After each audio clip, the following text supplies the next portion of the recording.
Hi കൂട്ടുകാരെ, പുതിയൊരു സ്റ്റോറിയിലേക്ക് എല്ലാവർക്കും സ്വാഗതം. അങ്ങനെ നമ്മുടെ വിക്രമിൻ്റെയും വേദയുടെയും വിവാഹമൊക്കെ മംഗളകരമായിട്ട് തന്നെ നടക്കുകയാണ് കേട്ടോ. അങ്ങനെ പഴയ താലിച്ചരട് ഊരി പുതിയ താലിമാലയിലേക്ക് കോർക്കുന്ന ആ ഒരു സമയമാകുമ്പോഴായിരിക്കും കേട്ടോ അച്ഛൻ വീണു എന്ന് പറഞ്ഞ് ഫോണൊക്കെ പറഞ്ഞത്. അങ്ങനെ പെട്ടെന്ന് വേദ ഞാനും കൂടെ പോകുകയെന്ന് പറഞ്ഞിട്ട് ഇറങ്ങുന്നുണ്ട്.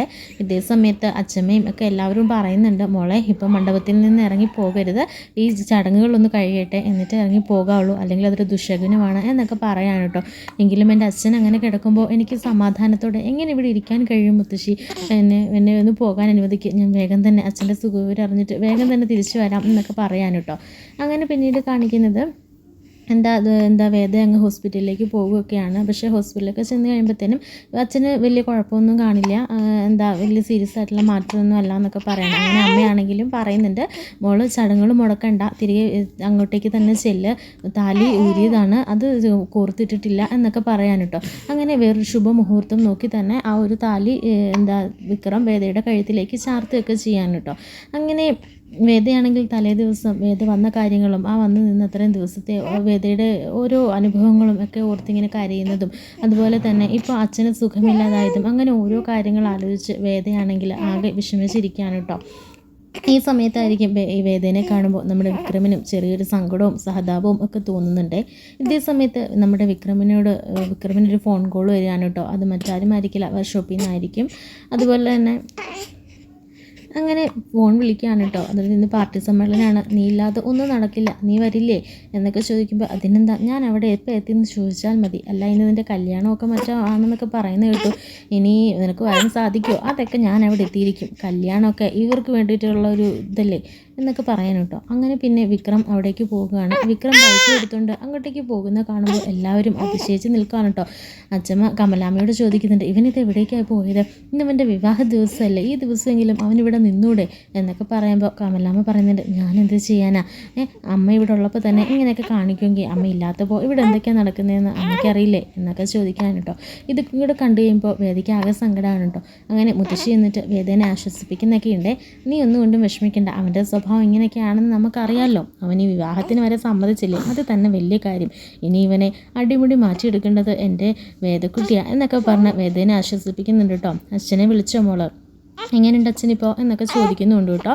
അച്ഛന് കുഴപ്പമൊന്നുമില്ല എന്നൊക്കെ പറയുമ്പോൾ ഒന്നും സംഭവിക്കില്ല, എല്ലാം നല്ലതിനെന്ന് വിചാരിച്ചാൽ മതി എന്നൊക്കെ പറഞ്ഞ് എല്ലാവരും നമ്മുടെ വേദനെ ആശ്വസിപ്പിക്കുന്നുണ്ട് കേട്ടോ. ശേഷം കാണിക്കുന്നത് രാത്രിയായിട്ടും നമ്മുടെ വിക്രം അവിടേക്ക് വരണില്ല കേട്ടോ. എങ്കിൽ നമ്മുടെ കൂട്ടാളികളൊക്കെ പറയുന്നുണ്ട്, നീ ചെന്നോ, ഇന്ന് നിൻ്റെ വിവാഹ ദിവസമല്ലേ, നീ വീട്ടിലേക്ക് ചെന്നോ, അല്ലെങ്കിൽ എല്ലാവരും എന്ത് പറയും എന്നൊക്കെ പറയാൻ കേട്ടോ. ഈ സമയത്തായിരിക്കും അന്ന് നമ്മുടെ വിക്രമിനെ പിടിയിലാക്കിയ ആ ഒരു പോലീസുകാരൻ അവിടേക്ക് വന്നത്, വിക്രമിൻ്റെ ഒരു ശത്രു എന്ന് തന്നെ പറയാം. ആഹാ, നീ ഇവിടെ നിൽക്കുകയാണ്, ഇന്ന് നിൻ്റെ രണ്ടാം കല്യാണമാണെന്നൊക്കെ പറയുന്നത് കേട്ടല്ലോ, കല്യാണം കഴിച്ച് നടന്നു, എന്തായാലും നിന്നെ അവൾ ചതിക്കുകയല്ലേ, അവളെ ഇപ്പോഴും ആ ദർശനമായിട്ട് കമ്പനി ഉണ്ടെന്നാണ് കേൾക്കുന്നത്, നീ അവളുടെ കഴുത്തിൽ താലി ചാർത്തിൻ്റെ വൈരാഗ്യം തീർക്കാനും നിന്നെ തകർക്കാനും വേണ്ടിയിട്ടാണ് നിൻ്റെ കൂടെ കൂടിയിരിക്കുന്നത്, ഇപ്പോഴും അവനുമായിട്ട് രഹസ്യബന്ധം നിലനിർത്തുന്നുണ്ടെന്നൊക്കെയാണ് അറിയാൻ കഴിഞ്ഞത്, എന്തായാലും നിന്നെ സമ്മതിച്ചിരിക്കുന്നു, നിന്നെ തളയ്ക്കാൻ വേണ്ടിയിട്ട് ഒരു പെണ്ണിന് സാധിച്ചല്ലോ, അല്ലെങ്കിൽ പിന്നെ കോടാനുകോടി സ്വത്തുക്കളും അത്രയും വലിയ ആഡംബര വീടും എല്ലാം വിട്ടൊഴിഞ്ഞിട്ട് അവൾ നിൻ്റെ കൂടെ വന്ന് ജീവിക്കുന്നത് പിന്നെ നിന്നെ നന്നാക്കാനാണെന്ന് വിചാരിച്ചത്, വല്ലവൻ്റെയും വിഴുപ്പ് ചുമക്കാനേ നിനക്ക് യോഗമുള്ളൂ എന്നൊക്കെ പറയാൻ കേട്ടോ. ഇത് കേൾക്കുമ്പോൾ നമ്മുടെ വിക്രമിന് അങ്ങ് ദേഷ്യം വരികയാണ് കേട്ടോ. അങ്ങനെ വേദനെക്കുറിച്ച് അപമാനം പറഞ്ഞ് ആ പോലീസുകാരനെ എടുത്തിട്ട് അലക്കുന്നൊക്കെ ഉണ്ട് കേട്ടോ. അങ്ങനെ വിക്രമിൻ്റെ കൂട്ടുകാരെല്ലാം ചേർന്ന് പിടിച്ചു മാറ്റാനൊക്കെ ശ്രമിക്കുന്നുണ്ടെങ്കിലും വിക്രം ശരിക്ക് തന്നെ കൊടുക്കാൻ കേട്ടോ. ആ ഒരു വൈരാഗ്യത്തിന് പോലീസുകാരൻ തിരിച്ചു നൽകുന്നൊക്കെ ഉണ്ട്. നിനക്കുള്ള പണി ഞാൻ വരുന്നുണ്ടടാ എന്നൊക്കെ പറഞ്ഞിട്ട് വൈരാഗ്യ ബുദ്ധിയോടെ ആയിരിക്കും കേട്ടോ പോലീസുകാരൻ അവിടെ നിന്നും പോകുന്നത്.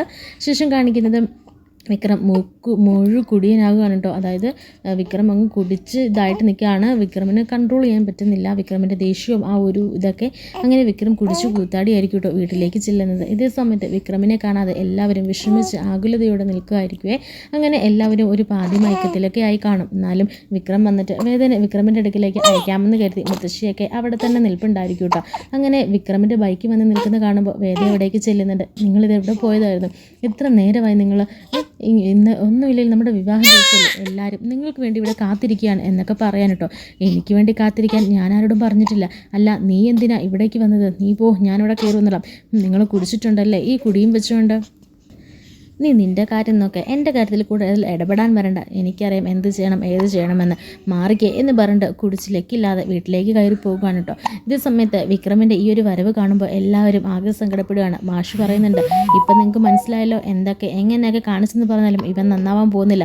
ഇന്നൊരു നല്ല ദിവസമായിട്ട് ഇവൻ കാണിച്ചു കൊണ്ടുവന്ന ഇവൻ്റെ കോലം കണ്ടല്ലോ, ഞാൻ പറയുമ്പോൾ എല്ലാവരും എന്നെ തെറ്റുകാരനാക്കും. പക്ഷേ അവൻ ചീത്തയിൽ നിന്ന് ചീത്തയിലേക്ക് പോകുന്നതും അവൻ്റെ സ്വഭാവം എല്ലാവർക്കും മുമ്പിൽ അവൻ തെളിയിച്ചുകൊണ്ടിരിക്കുകയാണ് എന്നൊക്കെ മാഷും പറയാൻ കേട്ടോ. അങ്ങനെ വിക്രമിന് ആകെ ദേഷ്യം വരികയാണ് കേട്ടോ. എന്നിട്ട് കമലാമ്മയോടും മച്ചുമ്മയോടും ഒക്കെ ദേഷ്യപ്പെട്ടിട്ടായിരിക്കും വിക്രം അങ്ങനെ കയറി പോകുന്നത്. ഈ സമയത്ത് മുത്തശ്ശി വന്നിട്ട് പറയുന്നുണ്ട്, പോയി കുളിച്ചിട്ട് വാടാ എന്ന് പറഞ്ഞ് തള്ളി വിടുന്നുണ്ട്. അങ്ങനെ ലെക്ക് ഇട്ട് പോയ വിക്രമാണെങ്കിൽ പോയി കുളിച്ചിട്ടൊക്കെ പറഞ്ഞിട്ട് കേട്ടോ. ഈ സമയത്ത് വേദേനെ റൂമിലേക്ക് അയക്കുന്നുണ്ട്. അപ്പോൾ വേദ ചോദിക്കുന്നുണ്ട്, ഇതെന്താ നിങ്ങൾക്ക് പറ്റിയത്? ഇന്ന് എന്നെ വിവാഹം കഴിച്ചതിൻ്റെ പേരിലാണോ നിങ്ങളിന്ന് കുളിച്ചിട്ട് വന്നത്? അല്ലടി, നിന്നെ വിവാഹം കഴിച്ചതിൻ്റെ പേരിലല്ല, എനിക്ക് സ്വർഗമാണല്ലോ കിട്ടിയത് എന്നൊക്കെ പറഞ്ഞിട്ട് വിക്രം ആ പോലീസുകാരൻ പറഞ്ഞ കാര്യങ്ങളൊക്കെ പറയാൻ കേട്ടോ. നീയും ദർശനമായിട്ട് എന്തോ അവിഹിത ബന്ധമുണ്ടെന്നും ഒക്കെയാണ് നാട്ടുകാർ പറയുന്നത്. ഇപ്പോൾ എനിക്ക് പുറത്തിറങ്ങി നടക്കാൻ കഴിയുന്നില്ല, എല്ലാവരും കൂടെ എന്നെ ചതിച്ചോ, എല്ലാവരും കൂടെ എന്നെ വഞ്ചിച്ചോ, എല്ലാവർക്കും മുമ്പിൽ ഞാൻ ആട്ടം ആടിക്കൊണ്ടിരിക്കുകയല്ലേ എന്നൊക്കെ പറഞ്ഞ് തൻ്റെ സങ്കടങ്ങൾ മുഴുവൻ പറയാൻ കേട്ടോ. അതുപോലെ തന്നെ പോലീസുകാരൻ പറഞ്ഞതും വിക്രം മനസ്സിലേറ്റി ആ ഒരു ദേഷ്യവും നമ്മുടെ വേദയോട് തീർക്കാൻ കേട്ടോ. വേദയാണെങ്കിൽ ആകെ സങ്കടപ്പെട്ട് കരഞ്ഞ് നിൽക്കുകയാണ്. വേദയുടെ അച്ഛൻ ഹോസ്പിറ്റലിൽ കിടക്കുന്നു. ഈ ഒരു സമയത്തായിരിക്കും വേദയോട് ഇങ്ങനെയൊക്കെ വിക്രമം പെരുമാറുന്നത്. പക്ഷേ വിക്രമിൻ്റെ ആ ഒരു ലെക്ക് വിട്ടിട്ടില്ലാത്തത് കൊണ്ട് തന്നെ ആ ഒരു ബോധലഹരിയിലായിരിക്കും കേട്ടോ ഇങ്ങനെയൊക്കെ പറയുന്നത്.